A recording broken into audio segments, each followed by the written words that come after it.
Salut à tous, ici Wiltiex. On se retrouve aujourd'hui pour l'épisode numéro 159 sur Jurassic World Evolution 2. Comme vous avez vu dans l'intro, est-ce que vous avez vu les magnifiques cinématiques que j'ai fait? Parce que avec l'arrivée du nouveau DLC, avec la nouvelle mise à jour gratuite, la numéro 6, les développeurs nous a ajouté un nouveau mode de vue. Il s'agit du type de vue cinématique. Pour accéder à ce système de cinématique, ben vous appuyez sur la touche C ou n'importe quelle touche, ça dépend de la console que vous utilisez pour jouer à Jurassic World Evolution 2. Mais si j'appuie sur la touche C, on a le mode photo plus et vous pouvez changer le type de caméra. Là présentement je suis en manuel et si je change de flèche, je suis en type de caméra cinématographique. Ici vous avez tous les paramètres que vous pouvez changer pour faire des cinématiques. Vous avez tout ici. Ici, vous avez les paramètres cinématographiques. Vous avez les scènes incluses. Vous avez une sélection de la scène. Vous pouvez. Vous avez 1, 2, 3, 4, 5, 6, 7. Laissez-moi compter. Pardon. Vous avez 1, 2, 3, 4, 5, 6, 7, 8, 9, 10. Vous avez 10 sélections de scènes que vous pouvez modifier.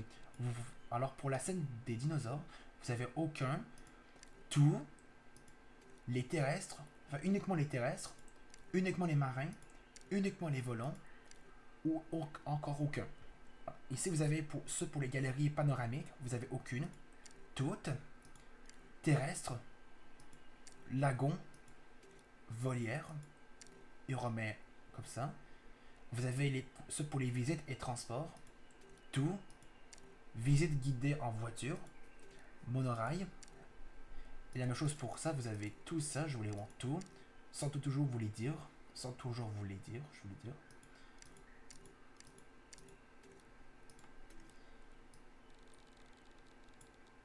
Vous avez les postes de garde. Ici vous avez les hôtels, les équipes du parc. Ici vous avez les postes de garde. Vous pouvez mettre un non. Les tyroliennes, non. Vous pouvez les mettre vous pouvez mettre dans les mangeoires. Par exemple, là, vous avez les postes de, vous pouvez les laisser à non ou les mettre à oui. On va laisser à non.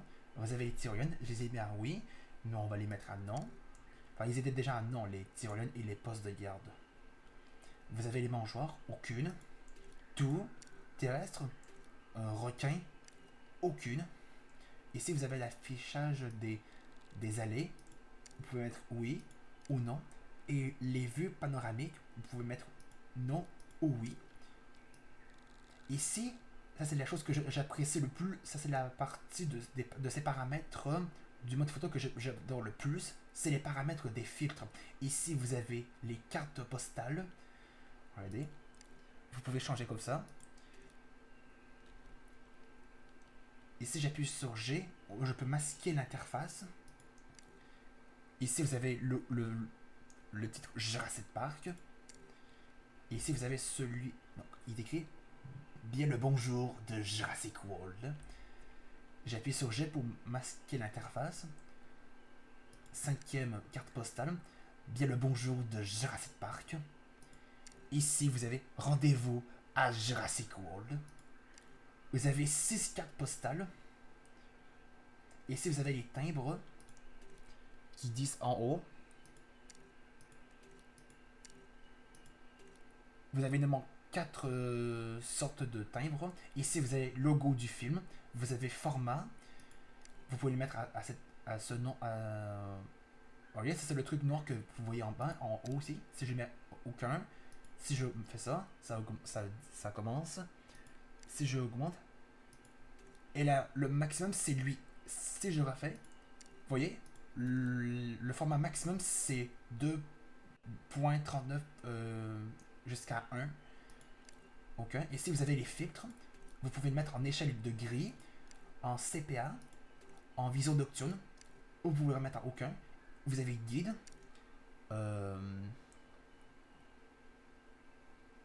Ou vous pouvez le mettre à non. Et ici, vous pouvez prendre une photo, mais je ne vais pas le faire. Mais c'est ce que j'aime le plus dans ces paramètres des filtres, ce sont les logos du film. Si vous avez aucun, Et il se fiche là les logos du film. Si j'appuie sur G, ici vous avez le logo du premier Jurassic Park de 1993. Et si je continue, on a le logo de Jurassic Park 2, c'est-à-dire de Lost World de 1997. Ici, vous avez celui de Jurassic Park 3 de 2001. Donc là, ça c'est les trois logos de Jurassic Park. Alors, on en a 4 de Jurassic World, parce qu'il y en a un qui n'est pas un film, mais c'est une série. Vous allez voir c'est lequel que je vous parle. Ici, vous avez le logo du premier Jurassic World de 2015. Celui-là, vous avez le logo de Jurassic World Fallen Kingdom de 2018. Celui-là, vous avez le logo de la série Jurassic World Conclusions. Cette série-là, Jurassic World Conclusions, je l'ai savourée. Elle est absolument incroyable. Et attention, mon logo préféré de cette franchise Jurassic Park, c'est celui-là. Le logo de Jurassic World Dominion. Le logo en ombre. C'est probablement l'un des logos les plus beaux de la franchise Jurassic Park. Regardez-moi ce logo absolument magnifique. Vraiment, je trouve ce logo absolument délicieux. On va se le dire. Mais vraiment, je trouve ce logo absolument incroyable. Il est vraiment, probablement, on va être d'accord, c'est le logo, on va se le dire, c'est le logo le plus beau de Jurassic Park ou Jurassic World. Si j'appuie sur G pour masquer, et je remets en aucun, et voilà.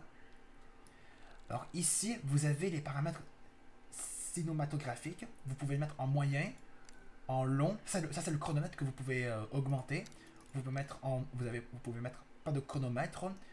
Vous pouvez mettre en court. Ça va être au maximum de 14 secondes. Et celui-là en moyen, non. Lui, il paraît que c'est à peu près à 5 secondes, je sais plus. Mais si je me souviens, en moyen, c'est 14 secondes. À lui, je sais pas combien de secondes ça dure. Le chronomètre en long, vous pouvez le mettre en non.